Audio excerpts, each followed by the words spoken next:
Okay, I need to tape that patellar tendon, okay? So you need to know where the patella is.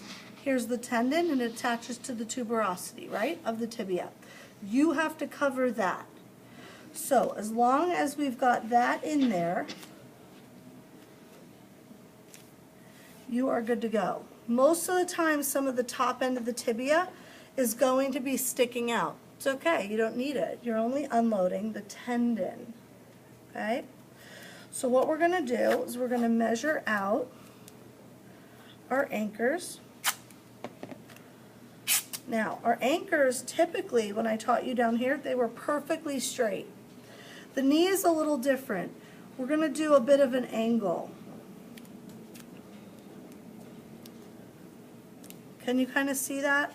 It kind of came from like medial, and then I went a little bit lateral.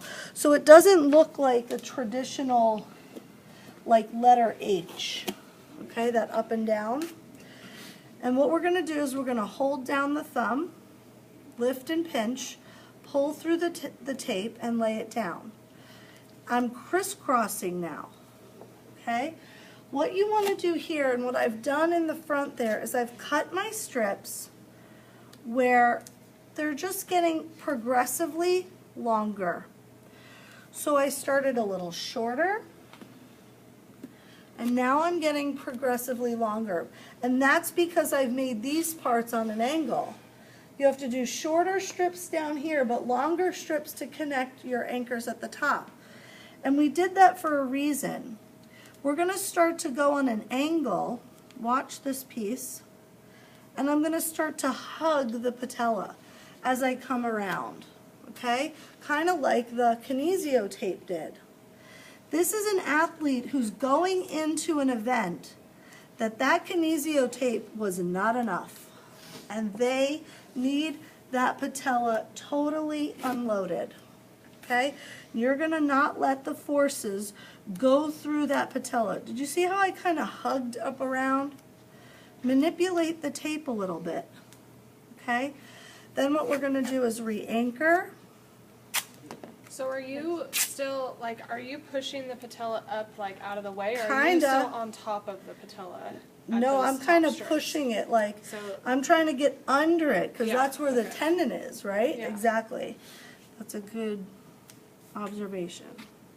Yeah, I want to support it, almost creating like a cradle for the patella. So I'm going to put my re-anchors down so all those strips are there. And then what I'm going to do is I'm going to find out, okay, is it hot and humid out? Do I need to wrap this? Because it's going to come off. She's going to bend, she's going to pop it off. I'm going to make sure it stayed, okay, because I sprayed. If it's hot and humid, we need a double spray. Then I'm going to talk with the athlete, because sometimes less is more to them. I might take another piece of coverall and cover it completely. So all the unload is now protected. Or I'm going to take, can you stand up? Right up on the table. Is there a light cloth? A 2-inch? Yep. And then some pre-wrap in there. The one below it. Step back a little bit. Good. Now, I put this leg behind you. Good. I finally, Janelle, found these. These are ones that we've already broken. This is what they should step on.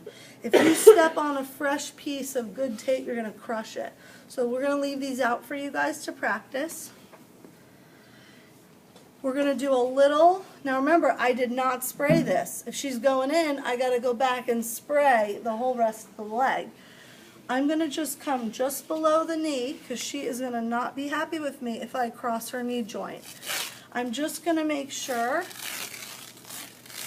I do just enough and I land on the lateral side. I'm not going to cross her knee joint. I don't care if this is a little exposed. This is the tendon unload. And then we put the closer on and she's ready to go.